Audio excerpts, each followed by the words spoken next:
Problems with vagueness. Oh yeah, it is on here. Okay, cool. Whew. Sorry, y'all. So, ambiguity. Let's take a look at this because it's really important to understand how you notice sometimes headlines are a little ambiguous. So that way you kind of sucks you in to read you a little bit more. So, ambiguity in language can cause problems in communication. Very ambiguous. You probably hear that often.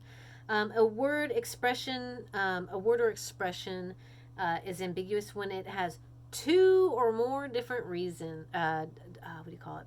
Definitions, okay? So, or meanings. So, one of them would be drought turns coyotes to watermelons. That was very ambiguous. Did the coyotes turn into watermelons or did they turn to watermelons to eat for the water? Okay, see, ambiguous. Versus vagueness, because vagueness would have said something like the animals, they wouldn't have even used coyotes. It would have been so vague and so abstract. It wouldn't have really given you anything at all. You'd been like, that's so vague, that doesn't make any sense. All right, so another ambiguous article title would be Need plain clothes security. Must have shoplifting experience. So are you telling me that I should have experience as a shoplifter or catching shoplifting? Okay. How about foreclosure listings? Entire state of New Jersey available. So New Jersey's in foreclosure? If so, I got a bridge to sell you to. Okay. Police begin campaign to run down jaywalkers. Okay. All right, hospitals are sued by 7-foot doctors. So, are we talking about foot doctors that like actually take care of feet, or are we talking about 7-foot tall doctors? Ambiguous. Okay. All right. So, just kind of like a difference in that between that and vagueness. Let's see. So if you look on page 291 all the way to top of 293, gives you a lot more on vagueness to kind of give you the difference between the two. So some more vagueness is, are you interested in seeing someone else? And Darlene says, no, not at all. I think we both just grew more. Oh, shoot. That's a conversation. Y'all, my brain's fried. My brain's fried on that one. Go back and read those. I don't want to do your work for you. I had this seriously pre-recorded and it deleted, and now I'm just trying to make up for the fact that it was deleted without losing my mind late at night. Okay. So anyway, that being the case, I love you all very much. So I definitely don't mind redoing it because I love this chapter and it's very fun. Okay, so anyway, go back to 91 and 92 and the beginning of 93 and you'll see some more. All right. All right. So let's go to what are some double meanings in each of these next two words? Give Mark a hand. Is this a hand and I'm giving it to him? Am I giving him a hand and helping him? Or am I giving him a hand? There's 3 meanings in that one, right? So this is how, we could have some double meanings in some things where something means more than one thing. Oversight, buckle, these all have different meanings. So like buckle, you could like buckle at the knees or do the buckle on your pants. See? Okay. So now double speak. Double speak includes a euphemism, a spin, jargon, gobbledygook, and weasel words. Okay, so double speak includes all those different definitions, and we'll go over those. So what's the difference between quiz, an exam, and a test? What is the difference between those? To be honest with you, I actually normally choose very specifically whether I'm going to do, is it a quiz? Is it an exam? Is it a test? Because each one has a different connotation and it manipulates in a sense. The thing that sucks is that this thing that the film quizzes, I should have done those better because I shouldn't have put them as quizzes. I do it so I could grade you and give you good feedback. But I think the term quiz is throwing you all off. Like you're like, oh, it's no big deal. I'll just take this quick quiz.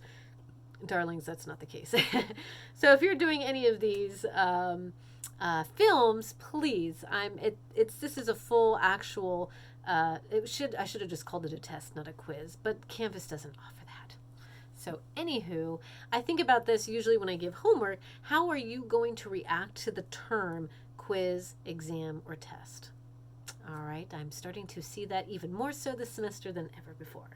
Okay, so I no longer do reading quick writes because it doesn't come out the same as if I have it as a response. Responses elicits a better response. Okay, all right. I didn't mean for the pun, it just happens. Okay. So while the just listed items that I said before are harmless, doublespeak is mostly harmful, okay? It has a connotation of lying, all right? That's what manipulation is, unfortunately. So a euphemism is euphemism are the words we say when we don't want to say the real thing, all right? So to be polite or to soften it. Can you think of some euphemisms, right? So what are some euphemisms we might use for sex? Everyone always has something. There's always something like, I don't know, euphemism, like we're going to hook up, right? Or when we talk about defecating, what are some euphemisms for, what do you call it? I'm trying to think of one for diarrhea. Some of these words where we're trying to think, like, what are some words that we use to soften or be polite about words that, what we really want to say, but we rather be soft about it. Or for, like, dying, he passed away. He's no longer with us, right? These euphemisms, ways in which we say something that are different than what they, it's saying the same thing, but it's kind of in a softer way. So think about what are some different euphemisms for dying, for defecating, for sex. What are things that you're like, oh, I totally use that. I didn't realize that was a euphemism. All right. So for women's sizes, we use euphemisms like, women's petite, the juniors, the misses, the full figured. We always use different ways of saying women's sizes. Okay. Think of different euphemisms for being fired. He was let go. He is no longer with the company. Things like that. Or a used car. I'm trying to think of how we would say that. I usually do this in class and students come up with some good stuff. So if you think of some good ones, let me know. Right? Different ways in which we would use these euphemisms for how we would maybe sell a used car. Gently used. Things like that. Okay, so when we talk about spin, remember in Thank You for Smoking, he used a lot of spin in the ways in which he would turn things around, right? The way he would talk. So spin is just another way of doublespeak. Spin doctors, you might know spin doctors are also publicists. They reframe people's actions or words to make them seem more positive or even more negative.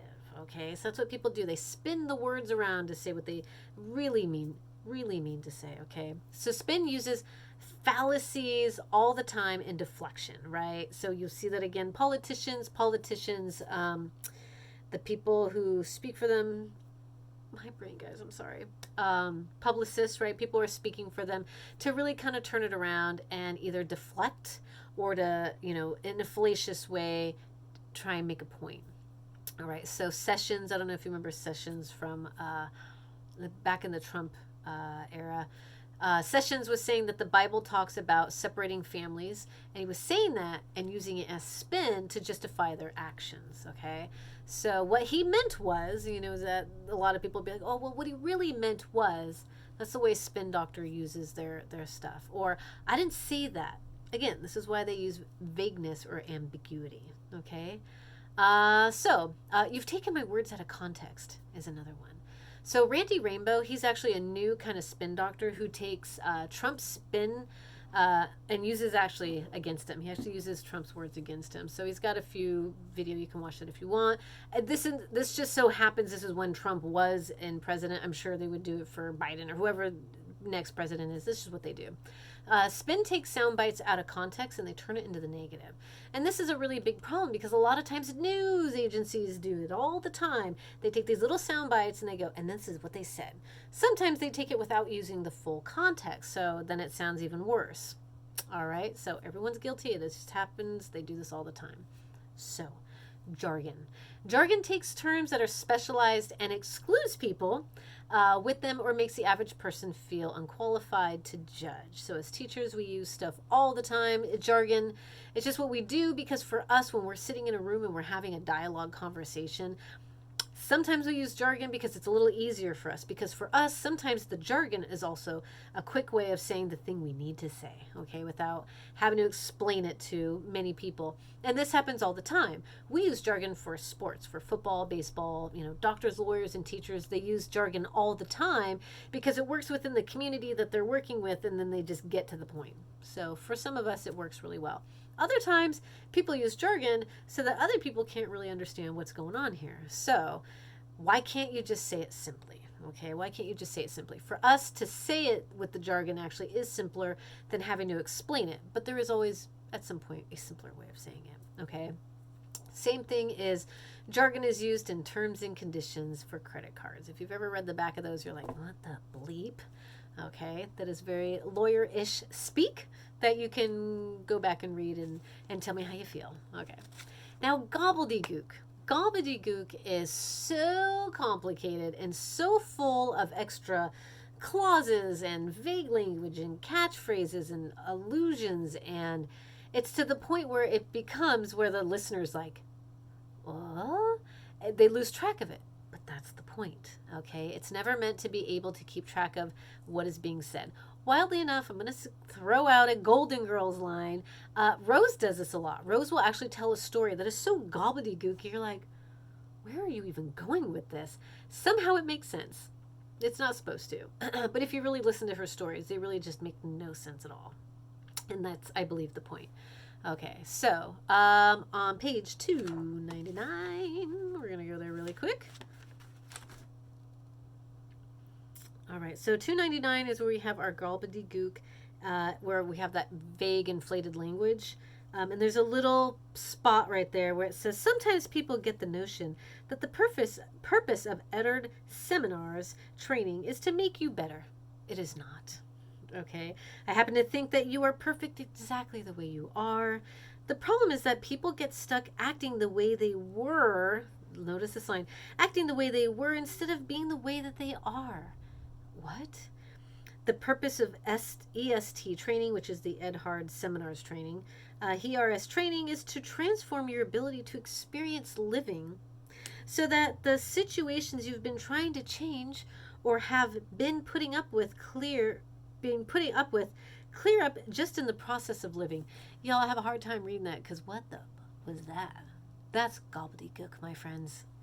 Pure and simple, crazy gobbledygook. Doesn't make any sense at all. But this is how they get you. They throw in all these words, and there's just enough keywords in there for you to go, yeah, that's right too. I get that. Sure. Okay. Gotcha. All right. That's what they do. Especially when someone's trying to fast sell you on something. That's how they get you. All right, so weasel words, words that advertisers use to hedge their points and make vague claims that they don't have to prove. Haha, this happens all the time. This cream will help prevent acne. What does it mean?